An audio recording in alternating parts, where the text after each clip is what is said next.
Lo and behold, cuckolds, the hater has got a new mic, which means the hater is now taking YouTube seriously. So, look out for more stuff and look out for more hater. Now that we got that bullshit out of the way, let's talk about the video at hand, right?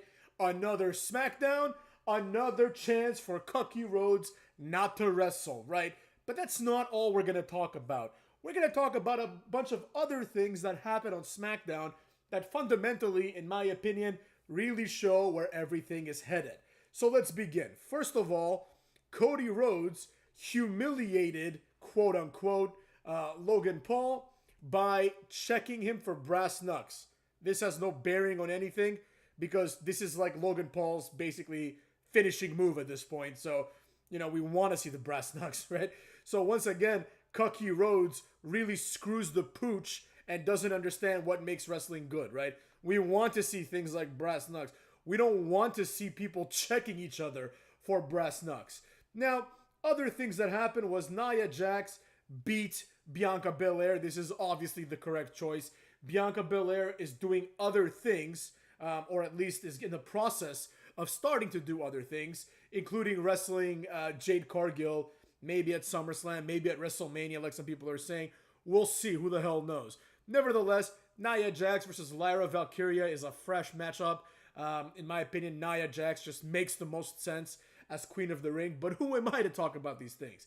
Then we had a meaningless throwaway match, right? We had the Street Profits, and for some reason they're teaming with LA Knight. Why aren't they teaming with Lashley, right? Is this like over now, basically? They should be teaming with Lashley to maintain consistency. Nevertheless, they team with LA Knight to take on a three-man jobber tag team. First of all, we have A-Town Down, which I continue to believe that this is the worst name for a tag team ever, right? It's right up there with Air Boom, Kofi Kingston and Evan Bourne. They just take one word that corresponds to one person, Air. They both like to jump around, but especially Airborne, get it? And boom, Kofi Kingston had the Jamaica gimmick, so he would do the thunderclap and say boom for no reason. So they're Air Boom, right? Just like the Grayson Waller and what's his name? Austin Theory tag team is called A-Town Down because one of them is from Atlanta, aka A-Town, and the other one is from Australia, aka Down Under.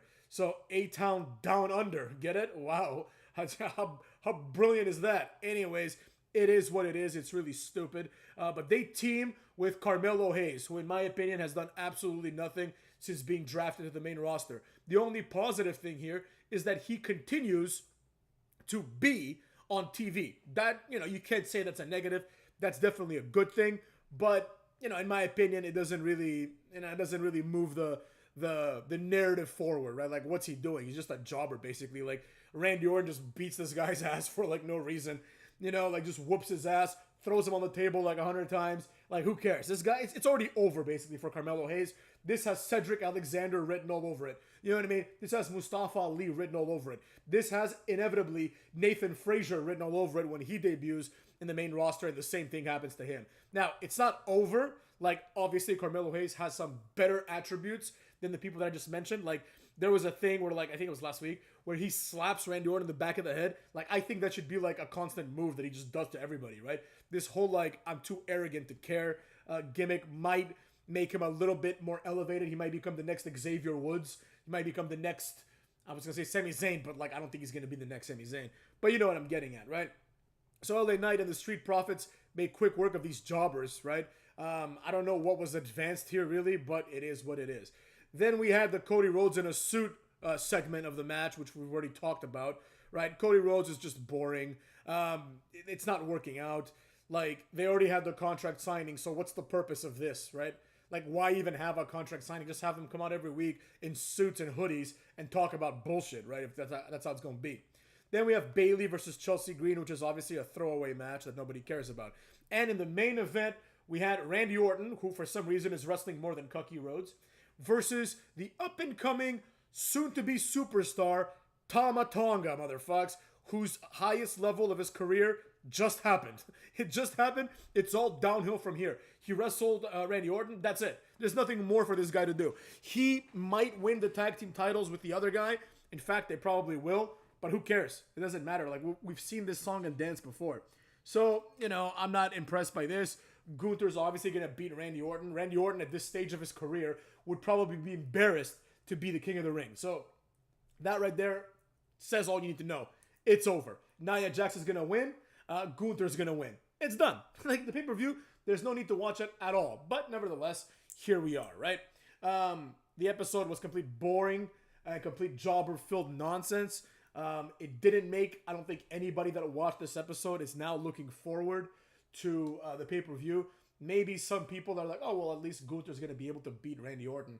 That's kind of a big deal. But it's like, is it really? Like, Randy Orton's been wrestling for the mid-card title this whole time. So it's like, Randy Orton couldn't beat Logan Paul. Like, so why exactly would he be able to beat Gunther, who's the other guy on the other show in the same situation, or at least was for 666 days. So with that being said, the real point of contention that I have here, of course, is that Cody Rhodes once again didn't wrestle. Like, I mean, I guess at least he's showing up, but that's a very small bar, right? The fact of the matter is that anybody who's a long-term, I don't want to say a real wrestling fan because I'm not going to be that guy, but anybody that is a long-term fan of wrestling knows that Cody Rhodes at this juncture of his career has not proven himself to be a main eventer, right? Now, I know what everyone's thinking. Well, not you guys, but what other people would be thinking, right? Some of you stragglers that come in here and complain about how great Cody Rhodes is. Like, I know what you're all thinking. You're basically thinking, well, hater, Cody Rhodes has proven himself. He has. He's the future. He's the face of the company. He's undeniable. Like, you're just saying that because you've been watching wrestling for 3 years, and to you, Cody Rhodes feels like The Undertaker, right? But to the rest of us that don't buy into this, right, Cody Rhodes not wrestling really is a hindrance to him, right? So if he's not going to wrestle, then I have no interest in this, right? As far as I'm concerned, he has to establish why he's the champion, right? And doing this by having now what's going to be 3 matches since WrestleMania. He's going to have the match tomorrow. It's going to be like a shit pay-per-view. I'm sure it'll break some record, you know what I mean? But it doesn't matter because all the records are manufactured, right? We just heard, I don't know if everyone's in on the news yet, but SummerSlam 2026, I think. Not this SummerSlam, but the next one is going to be a 2-night SummerSlam, right? A 2-night pay-per-view. And I guarantee the reason they're doing this is so they can say it's the highest grossing SummerSlam ever, right? Yeah, of course. The highest attendance for SummerSlam. Yeah, of course. You're going to have 2 shows, And then in 10 years, you can have 3 nights of WrestleMania, right? And then that's going to break every record too, right? These manufactured records are a sign of shit, right? They're a sign that wrestling is going downhill. They're a sign that there's no faith in the current wrestling fan base to be smart enough, and there's no faith in the current wrestling rosters and production teams and everything else to essentially indicate whether or not they're able to put on a good show or not. Clearly they're not. That's why they keep talking to you about these records, right? They know that Gunther is like shit. Like, if you compare Gunther to like every Intercontinental Champion, starting from 1999 to like 2005 maybe, like you know that compared to all those guys, he's vastly inferior. And even the US champion, you had like people like Benoit, Guerrero, John Cena, right? Like all these guys that I just mentioned, Shelton Benjamin, Carlito, fucking who else? Kane at some point, Jeff Hardy, who else? Randy Orton was Intercontinental Champion at some point, right? Ric Flair, all these guys, MVP, all these guys are like leaps and bounds better than Gunther. Now, I know some of you might be thinking, no, they're not, hater. Trust me, back in the day, people also thought that MVP was going to be the next Stone Cold, right? But it didn't happen. The smart ones were like, yeah, it's not going to happen. He's fucking mid completely. But a lot of people were like, MVP is the future of this business. Like, you know what I mean? These things, we've seen this song and dance again, right? So the reality is they know that Gunther isn't going to be that guy. So it's like, how can they make you think he's that guy? Well, they can give him a long-ass title reign and explain it that way, right? Because otherwise he's boring as fuck. And now they're going to have to give him the King of the Ring, which is going to lead to nothing, except for maybe the clever nickname of the King General. You know what I'm saying? But beyond that, I don't think there's anything to be done about this. So, take it for what it is. But as far as I'm concerned, this episode, like the go home episode, was a complete disaster. I actually am more excited. This is a loaded statement, but I'm more excited about the AEW pay-per-view because Christian Cage is in it. You know what I mean? And like, he's better than everyone that's going to be on the fucking pay-per-view for WWE. If it weren't for Randy Orton, there would be literally 0 stars in this pay-per-view. You know what I mean? Randy Orton and Logan Paul are the only ones here that are going to ever draw a dime. Like, the rest of these guys have never drawn a dime in their careers. But I digress. The point is, this SmackDown sucks. I would give it a 3 out of 10 just to, like, be generous. But in reality, it's more of a 2 out of 10. Cucks.